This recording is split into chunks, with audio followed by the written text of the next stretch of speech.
오후 성경 공부 시작하도록 하겠습니다. 오늘 강의는 종말에 대해서입니다. 우리 계속해서 조직신학의 7가지 주제를 가지고 함께 살폈습니다. 그래서 서론부터 시작해서 신론, 인간론, 그리고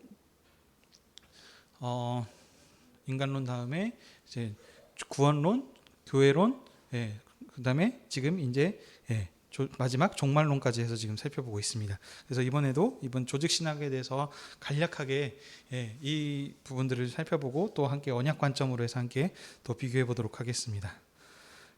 조직신학의 7가지 주제 마지막 주제 종말론은 성도들의 소망에 관해서 말을 합니다. 그래서 여기에서 얘기하기를 몸의 죽음과 영혼이 또 어떻게 돼서 불멸되는지, 또 죽음 후의 상태가 어떤지, 그리고 거기에서 그리스도의 재림과 죽은 자들의 부활과 또는 이거 휴거하고 이 천년왕국이다라고 하는 부분들을 설명을 하면서 하고 있습니다. 근데 이 부분들이 좀 복잡하고 하기도 합니다. 그래서 중요한 부분들은 아니기 때문에 후다다닥 이런 게 있다라고 하는 부분만 한번 읽고 쭉 지나가도록 하겠습니다. 그래서 우선 여기 조직신학에서 얘기하는 것은 종말을 2가지로 나눕니다. 첫 번째는 개인적 종말론이라고 해서 하는 개인과 그 다음에 일반적 종말론이라고 하는 그 두 부분으로 나눠서 설명들을 합니다. 그래서 첫 번째로는 육체적 죽음에 대해서 얘기를 합니다. 그래서 육체가 이제 우리가 지금 현재 살고 있는데 나이가 들고 이제 수명이 다하게 되면 이제 죽게 되죠. 그러면 이제 죽었을 때 우리 이제 보통 이제 혼이 있다 그러고 육체와 그 혼이 분리된다라고 하는데, 이 영혼이 어떤 데는 또 3개로 나누기도 합니다. 영과 혼과 육체 이런 식으로 얘기도 하는데, 하여튼 지금 육체와 영혼이 분리됨을 하는 그 육체적인 죽음을 얘기를 하는 게 있고요.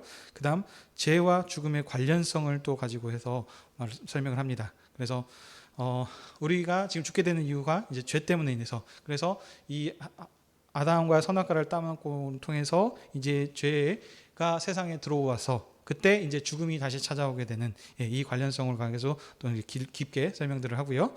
그다음 이 죽음들이 그렇다면 이제 신자들은 어떤 의미를 갖고 있는 것인가? 그래서 이게 하나님께서 정하신 징계이기도 하면서 이게 또 그 징계가 끝난 거죠. 죽으면 이제 모든 것들이 다 끝나기 때문에요. 그래서 이런 해서 이 종말 부분을 개인적 종말론에선 이렇게, 먼저 첫 번째는 육체적인 죽음에 대해서 이렇게 구분들을 하고 설명을 하고 있습니다. 자, 그다음 이제 중간 상태라고 하는 이런 부분들을 또 얘기합니다. 그러니까 이제 우리가 죽고 나서 이제 보시면 바로 이제 천국에 올라간다라고 하는 것이 아니고, 이제 예수님이 어떤 재림 때 오신다라고 하는 부분들이 있기 때문에 그 중간 단계의 설명들을 또 이제 여러 단계로 설명을 합니다. 그래서 이제 수올에 내려가 음부에 계신다 하는 이제 이런 것들을 또 이제 저기 헬라어로 본 하데스라고 하죠. 그래서 여기에 내려가셨다라고 하는 이번 부분들. 그다음 또 이제 들어보다시피 이제 연옥이라고 하는 해가지고 이게 이제 카톨릭에서 설명하는 부분들이죠. 그래서 이 선조림부, 유아림부 해가지고 그러니까 죄가 막 이제 갓난아기들 막 태어나가지고 어떻게 보면은 죄를 지을 수도 없는 어떤 악한 행동들을 할 수 없는 사람들이라든지 하는 그 사람들이 죽었을 때 바로 지옥으로 가는 것이냐 하는 이런 부분들을 또 나눠가지고 이렇게 연옥이라고 하는 이런 부분들로 또 설명들을 하는 부분들이 있고요. 그 다음에 이제 영혼 수면설이라고 하는 것은 이제 잠들어 있는 것이다. 또 성경에서 그런 표현들이 있기 때문에, 그래서 우리가 지금 잠깐 잠들고 있고 나중에 이제 부활하고 나갈 거다 하는 이런 부분들. 그 다음에 이제 이 멸절선과 조건적 불멸설이라고 하는 부분들로 또 이렇게 구분을 해서 설명합니다. 그래서 조건적으로 우리들이 죽지 않고 이렇게 살아있는 이게 어중간한 이 상태들, 그리고 또 마지막으로는 제2의 시험설이라고 해가지고 이런 식의 어떤 지금 설명들로 해서 지금 다양하게 설명들을 합니다. 근데 이게 지금 뭐냐면 계속해서 말씀드리는 게 조직신학이라고 하는 것 자체가 그 존재를 규명하려고 하는 시도들이 많습니다. 그래서 그게 어떤 세분하게 디테일하게 꾸며서 이렇게 정리를 해서 해놓는 것들이 많이 있는데, 이게 이제 계속 지금 말씀드리는 것이 본문에서 성경에서 지금 얘기하고자 하는 부분들이 맞는가라는 것을 항상 초점을 맞춰야 된다는 겁니다. 오늘 성경 설교 가운데서도 나왔죠. 너그럽다라고 하는 부분에서도 그 어떤 의인이라고 하는 부분도 마찬가지였죠.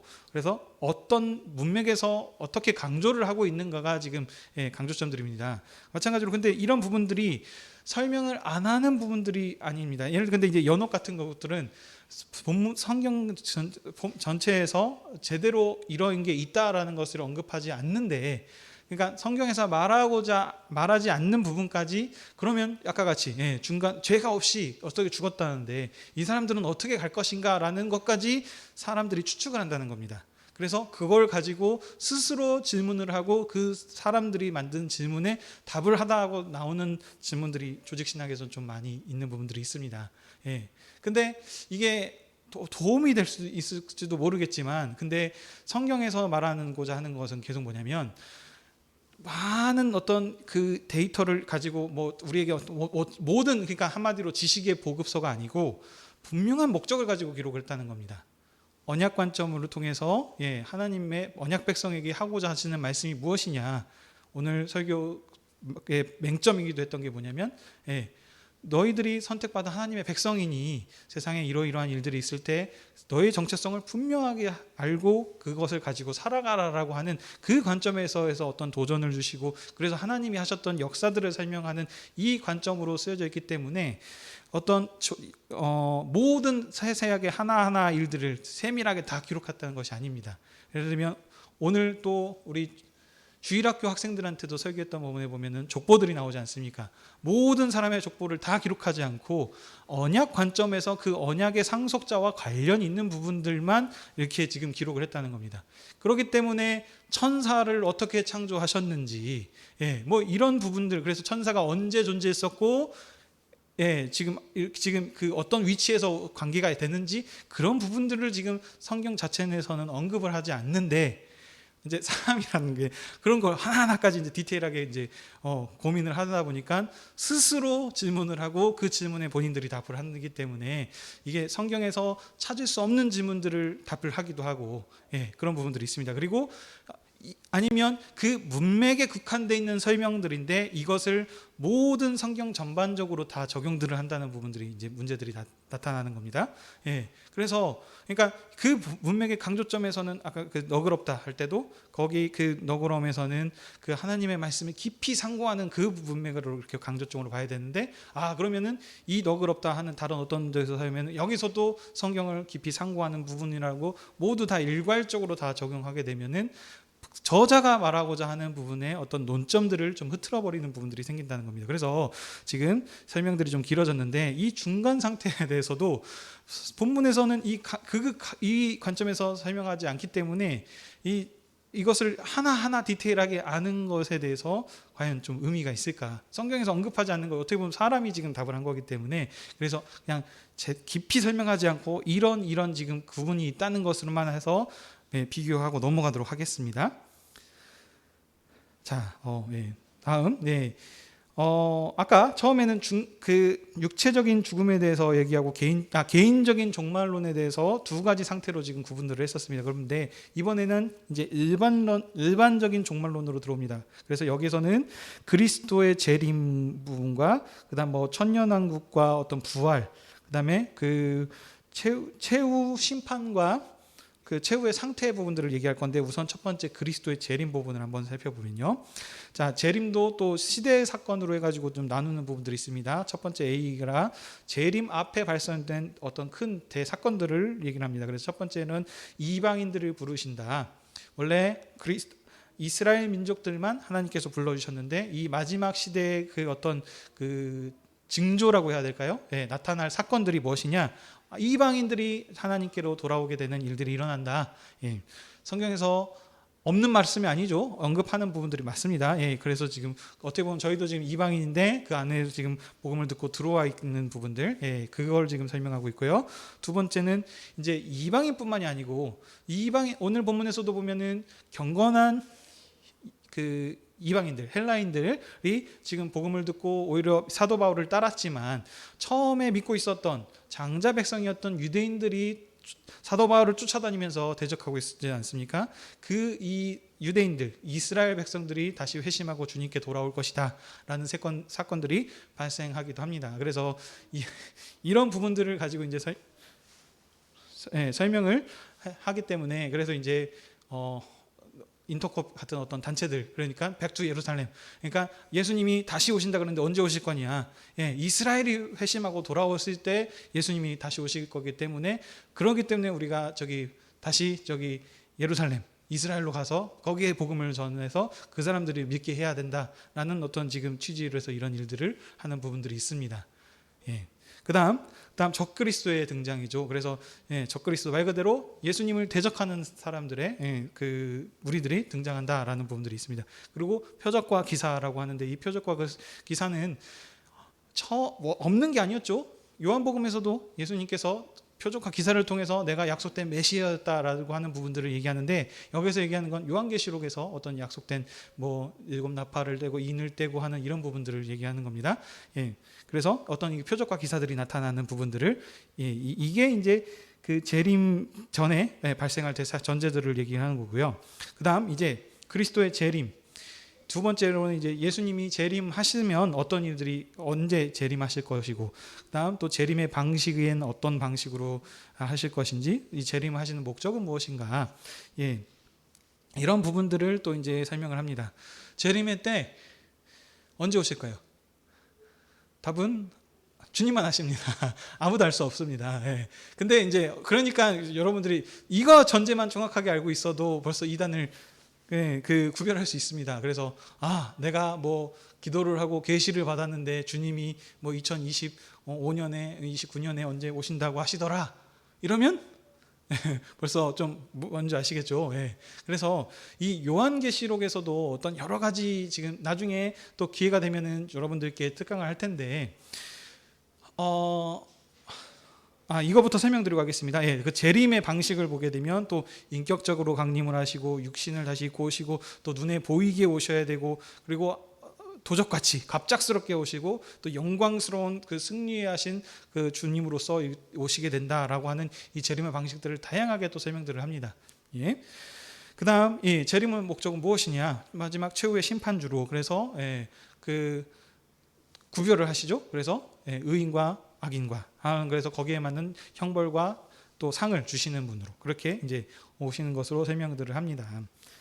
자, 근데 여기서 조금 더 아까 설명을 좀 드리도록 하겠습니다.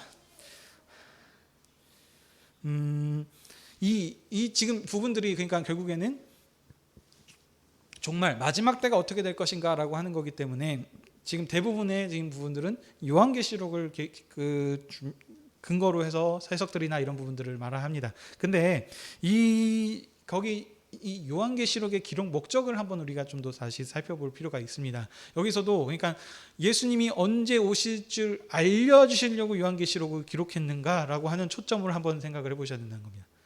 요한계시록을 왜 기록하셨을까요? 근데 지금 다시 말씀드리고 싶은 건 뭐냐면, 성경을 기록했을 때 기록 목적들이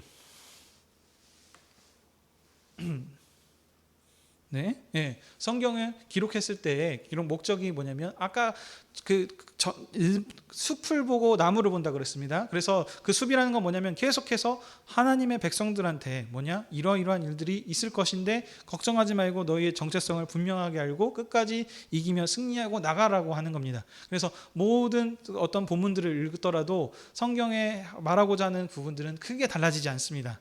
어떻게 보면 스포일러가 다 돼 있는 겁니다. 근데 그러니까 보면 요한계시록도 마찬가지로 이 관점으로 성경들을 봐야 된다는 겁니다.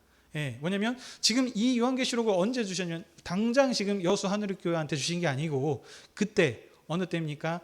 수많은 핍박들이 있는 교회들, 그래서 죽임을 당하고 불타기도 하고 있는 그 핍박과 환란 속에 있는 교회들한테 요한계시록의 반모섬에서 요한이 환상을 본 걸 통해 가지고 말하고자 하는 무엇이냐, 예수님께서 재림하실 것이다, 언젠 곧 오실 거니 이기는 자는 너에게 상급을 주겠다라고 하는 그분, 그걸 지금 얘기하는 거고 있습니다. 그러니까 재림의 때가 언제가 오실 것이니 이 사인들을 잘 주시하고 있다가 준비하고 대비하고 있어라라고 하는 목적보다는, 지금 그 상태에 있는, 지금 아무리 의인들이 열심히 지금 복음을 말씀을 가지고 살아가고 있는데 현실은 지금 너무너무 암담한 상황이란 말입니다. 그래서 그 의인들한테 말씀을 하는 것이 뭐냐면, 그 일곱 교회한테 편지를 쓰거든요. 그래서 무엇입니까? 이기는 자에게는 상을 주시겠다. 이기는 자에게는 상을 줄 테니 절대로 두려워하지 말고 거기에서 낭망하지 말고 끝까지 그 의의 길을 각오를 통해 가지고 생명의 면류관에 그 상을 받아라라고 하는 그 어떤 용기를 북돋아주기 위한 지금 목적으로서 요한계시록이 쓰였다는 관점을 보시면, 이 재림의 방식을 연구해 가지고, 그러니까 뭐 붉은 말이 올라왔다는 것이 이게 뭐 저기 공산 진영에서 갑자기 이게 막 왔고, 또 파란색 말이 왔다 그러니까 이게 또 자유 진영을 얘기하고 하는 뭐 다양한 어떤 해석들이 나타나고 하는데, 이런 것들을 비교한다 그래서 우리는 예수님이 언제 오실지 알 수 없습니다. 그래서 그 때를 알려고 하는 것이 아니고, 우리는 이걸 통해서 무엇이냐, 분명하게 하나님께서 시작하셨던 약속을 이제 성취하실 것이다라고 하는 이 관점으로 보셔야 된다는 겁니다. 자, 그다음 천년왕국과 부활을 얘기합니다.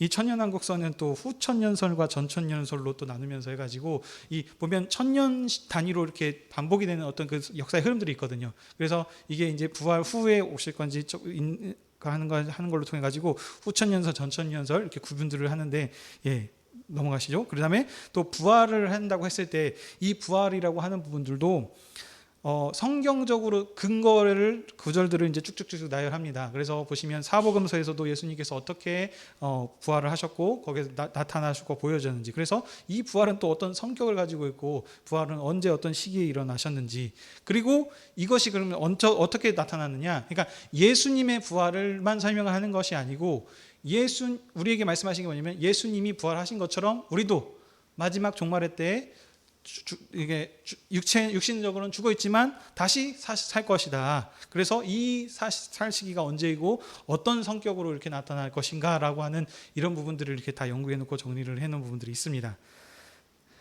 자, 그래서 이게 이제 그러니까 어떻게 보면은 이제 이 최후의 상태와도 또 연결이 되죠. 아까 같이 그 처음에 이 부활의 시기를 얘기하는 거는 중간 상태에서 넘어가는 부분들도 설명을 할 수 있는 거겠고요. 자, 그다음에 마지막, 그러면 아까 말씀드렸던 것처럼 재림의 목적이 무엇이냐? 최후의 심판, 마지막 심판의 주로, 지금 어떻게 보면은 하나님께서 지금 참고 인내하고 계시는 거죠. 그래서 지금 바로 판결을 내리지 않으시고 자비하신 하나님께서 돌이킬 수 있도록 수많은 기회를 주고 계시는 상황입니다. 그래서 마지막 최후의 심판 때, 언제요? 예수님께서 약속하신 대로 다시 재림하실 때, 그때를 얘기하는 겁니다. 그래서 그때 최후의 심판장과 그의 도력자들, 그리고 심판을 받게 될 무리들, 심판의 때, 심판의 표준은 무엇인지라는 기준들로 이 부분들을 나눕니다. 심판의 때는 예수님이 재림하실 때 거고요. 심판을 받게 될 무리들, 이제 예수님 믿지 않는 자들이죠. 그래서 어떻게 보면 이제 죄 아래 가운데 매여 있는 사람들. 그래서 그 하나님께서 정의의 공의로운 하나님의 그 기준으로, 그 의의 기준으로 얘기를 하죠, 여기서는. 그래서 그 표준으로 그들을 이제 분리하시고 평가하셔서 그렇게 벌을 주시고 하실 것이다라는 부분들로 설명들을 합니다. 자, 그다음에 이제 그 최후의 심판을 하시고, 그러면 이제 우리의 최후의 상태가 어떻게 될 것이냐. 그래서 악인들은 영원한 이제 소위 말하면 이제 어떻게 그 악인들은 이제 지옥이라고 하는 곳에서, 이제 장소에서 있고, 어떻게 있을 것이냐? 그들도 죽습니까? 아닙니다. 영원히 산다 그러죠. 그냥 딱 죽고 끝나는 것이 아니고 거기 그 지옥이라고 하고 있는 그곳에서 영원히 살고, 상태를 죽지 못하는 건 그냥 쭉 사는 이 상태로. 반대로 의인들은 어떻습니까? 최후의 상태는 새롭게 주님의 모습으로 새 창조된다 그러니다. 그래서 여기에서 이제 이 좋은 말씀을 가지고 이제 이단들이 신천지가 새 하늘과 새 땅으로 이렇게 이제 설명들을 하면서 그 성경을 끼워 맞춰서 설명들을 하죠. 근데 틀린 말씀이 아닙니다. 새 하늘과 새 땅을 주신다 그랬거든요. 그래서 그 마지막, 이건 끝에서 설명해야 되겠네요. 그래서 새롭게 창조된다 그러고, 그 다음에 예수님께서 요한복음에 되게 되면 하늘로 가실 것을 그 제자들을 떠나실 것을 약속하시지 않습니까? 그때 보면은 그래서 내가 너희를 위하여 처소를 예비하러 갈 것이다 라고 하는 그 처소, 하늘에 있는 하나님의 처소를 얘기하죠. 그래서 그곳에서 영원히 하나님의 안에서 같이 함께 거기서 거할 것이다. 그래서 우리들이 받을 그 상은 영원히 하나님과 함께 거하는 어떤 그것으로 상을 받는 것이다 라고 하는 부분들을 설명들을 합니다. 근데 이제 이렇게들도 설명들을 할 거예요, 분명히. 그래서 거기 요한계시록에서도 보게 되면은 하나님께 그 하늘의 궁전은 어떤 뭐 금으로 만들어져 있고 뭐 보석이 어떻게 있고 해가지고 하는 다양한 그렇게 표현들을 하는 게 있는데, 이것에 그러니까 그것으로 정말 그럴 것이다라고 생각을 하면 안 된다는 겁니다. 그러니까 거짓말이라는 것이 아니고 언약 관점에서 설명을 하고 있다는 것을 꼭 기억해야 된다는 겁니다. 다니엘서와 이사야서에서 계시되어 있던 그 안의 흐름 가운데서 거기에서 얘기했던 그 화려한 부분들, 한마디로 그 하나님께서 주실 엄청난 영화로운 것들을 상징적으로 설명하고 있다는 것으로 받아들여야지, 실제로 거기가 이렇게 돼 있는 그것으로 정확하게 바로 온다? 모르겠어요. 그럴 수도 있지만 지금 강조점은 그게 아니고 지금 우리가 받게 될 상의 어떤 그 값어치에 대해서 지금 설명을 하는 쪽으로 받아들여야 된다는 겁니다. 네, 자 이렇게 해서 종말론에 대해서 좀 살펴봤습니다.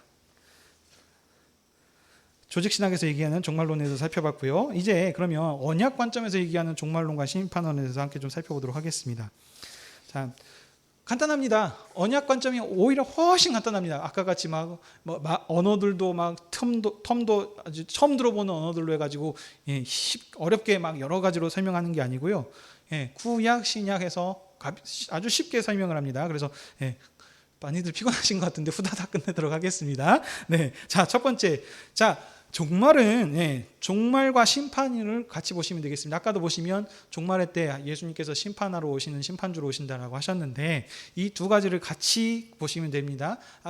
저 보시면 인간론은라고 했을 때 그것을 죄론이라고 했었던 것 같이 연결이 되어 있습니다. 이 종말론이라는 것은 심판과 같이 연결되어 있습니다. 자, 언약 관점에서 얘기하는 종말은 무엇이냐? 하나님 나라가 완성에 이르렀다라고 하는 것의 종말입니다. 시작이 있어서 끌고 나는 알파와 오메가이요라고 얘기를 하시죠. 그래서 하나님께서 처음 세상을 창조하셨고 그 처음 스타트를 끊으신 그 역사가 계속해서 이어오다가 정말 끝에 이른다는 것입니다. 근데 끝이 무엇이냐? 그냥 단순히 the end 끝이 아니고 완성, 모든 시작했던 것들이 이제 다 하나씩 만들어져 가지고 끝에 이제 최종에 도달하게 된다라고 하는 어떤 그 완성 단계의 그 뜻을 가지고 있습니다. 근데 그것이 무엇이냐?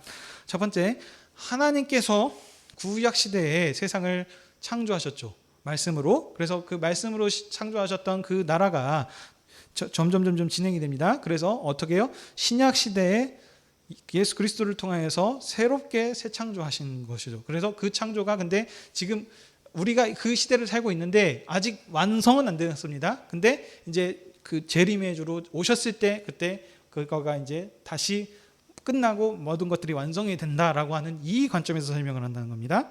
자, 두 번째입니다. 그러면 종말은 결국엔 그래서 심판과 같이 연결되어 있다 그랬는데 이 심판은 어떤 심판을 가지고 있느냐? 언약을 지키지 않는 사람들, 하나님 나라의 언약. 그러니까 이 언약을 지키지 않은 왕이신 하나님께 범죄하는 사람들이 받게 되는 벌 같은 거죠. 그래서 하나님 나라의 복에 참여하지 못하는 저주를 받는 게 그게 심판입니다. 이게 이제 뭐 신학적으로 보면은 뭐 지옥 형벌을 받고 영원히 죽게 된다 뭐 이런 부분들이 있는데 아무튼 그 모든 것들을 포괄하는 전제 대전제가 무엇이냐? 이 뜻이라는 겁니다. 그래서 하나님 나라, 하나님께서 허락해 주셨던 복, 땅에 속한 복, 그래서 이 땅에서 먹고 마시는 것으로 걱정하고 뭐하고 하는 이런 것들이 아니고 하나님께서 모든 만물을 창조하셔서 그 정권을 주셨던 그 복을 우리에게 주셨기 때문에 그걸 누리라고 하셨는데 그것에 만족하지 못하고 여전히 옛날 것에 가지고 가면서 거기에 머무르고서 항상 율법 아래 매인다 그러죠. 그래서 그 세상에서 추구하는 영광에 매여서 사는 것을 그것을 이제 저주받음이라고, 이것을 어떻게 보면 심판이라고 하는 겁니다. 그래서 근데 또 차이가 뭐냐면 항상 성경에서 지금 얘기하는 건 이 종말, 아까 구약과 신약도 또 구분을 했었죠. 여기 심판도 구약에서 받게 된 심판과 신약에서 받게 된 심판에서도 차이들이 생깁니다.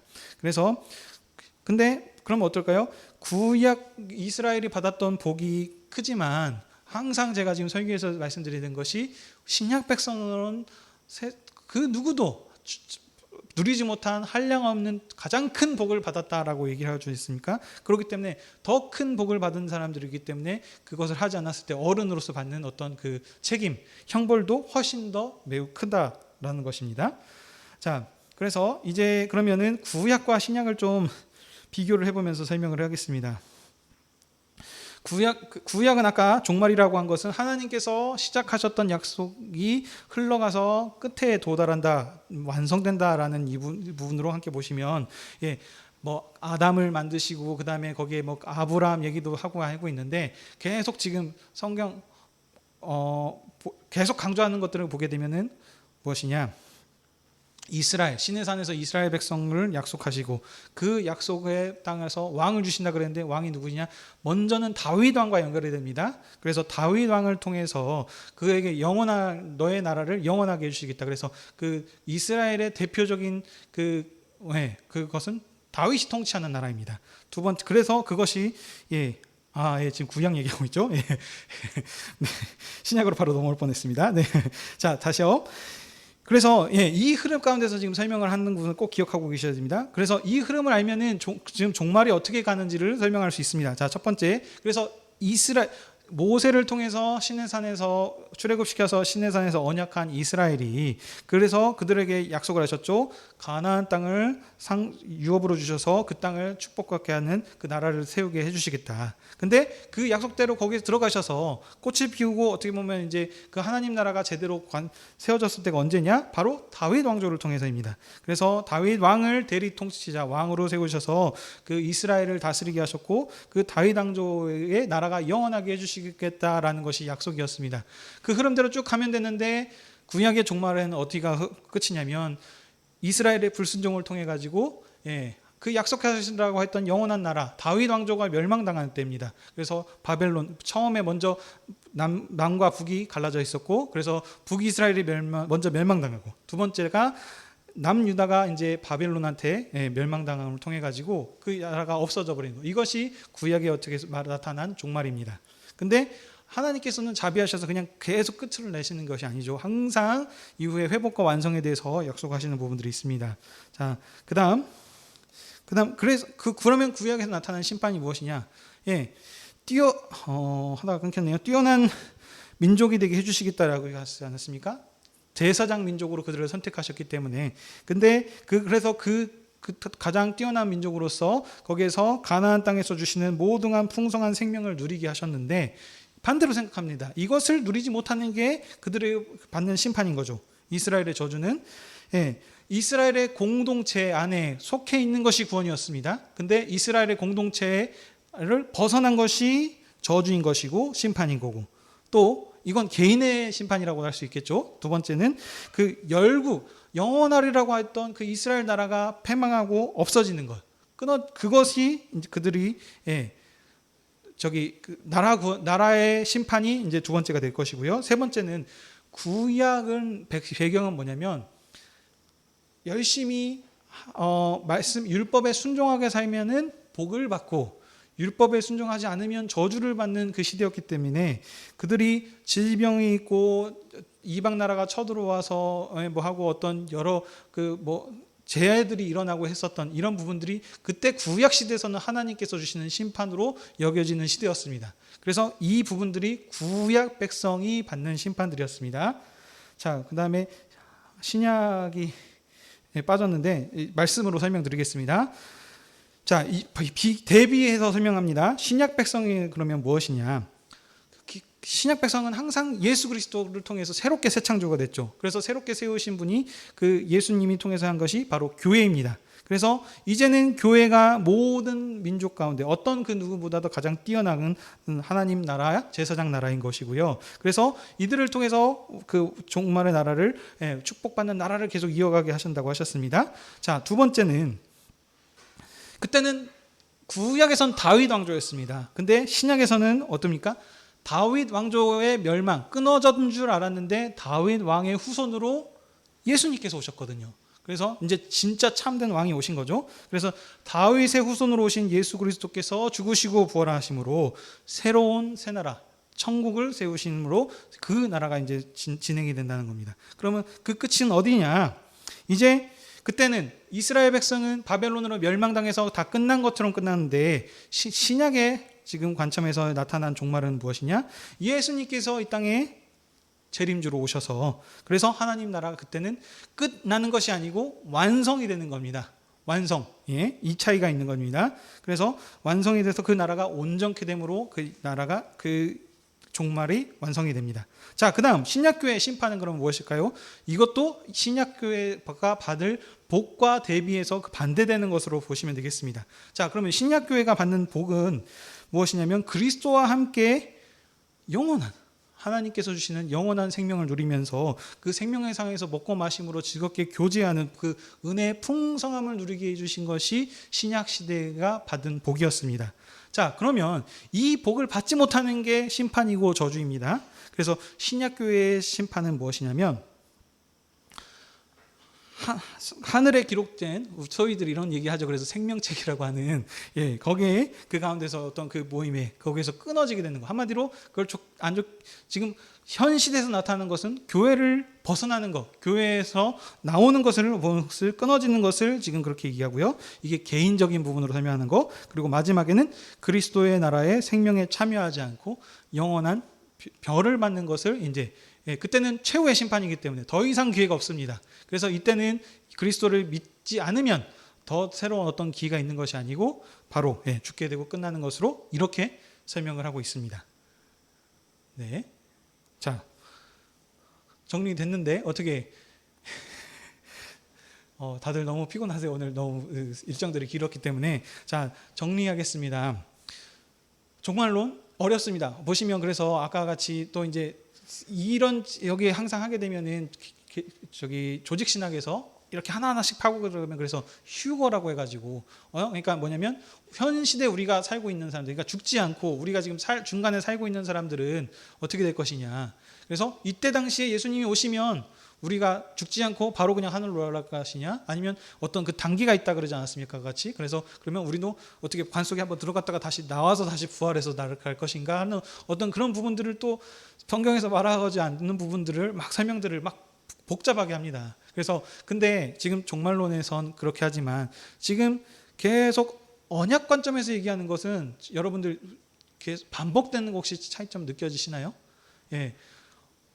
종말론을 얘기할 때도 교회론을 얘기할 때도 구원론을 얘기할 때도 계속 똑같은 흐름 가운데서 지금 조금씩 차이만 있다는 그 차이점을 좀 그 비슷함이 지금 느껴지시는가요?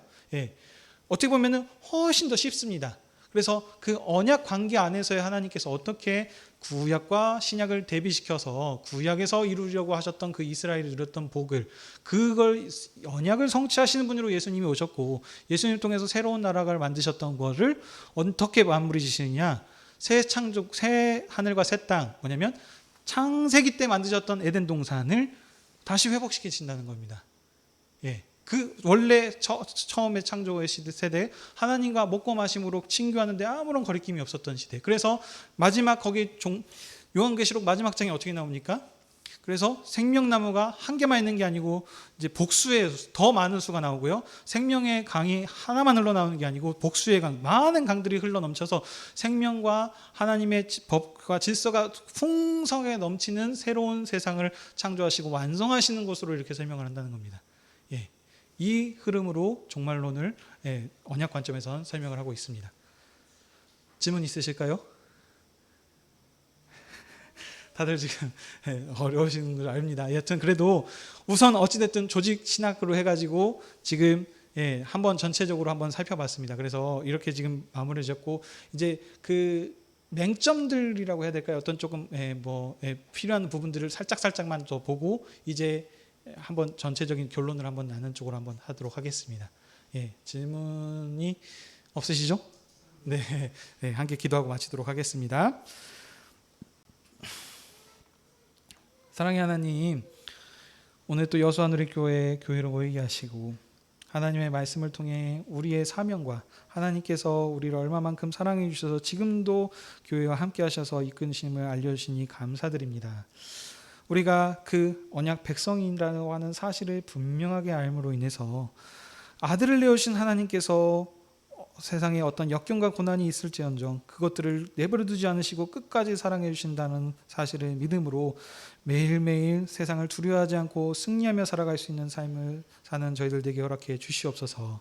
오늘 또 공동의회를 통해 가지고 또 교회가 앞으로 나아가야 될 방향성들을 또 함께 나누게 하시니 감사드립니다. 그 마음들을 기억하셔서 하게 하셔서 그냥 손님으로 그냥 가는 것이 아니고 교회의 마음을 관심을 가지고 더 적극적으로 일들을 감당하며 교회를 봉사하며 나갈 수 있는 저희를 되게 허락하여 주시옵소서. 오늘 또 종말론을 통해서 우리 마지막이 어떻게 될 것인지에 대해서 배웠습니다.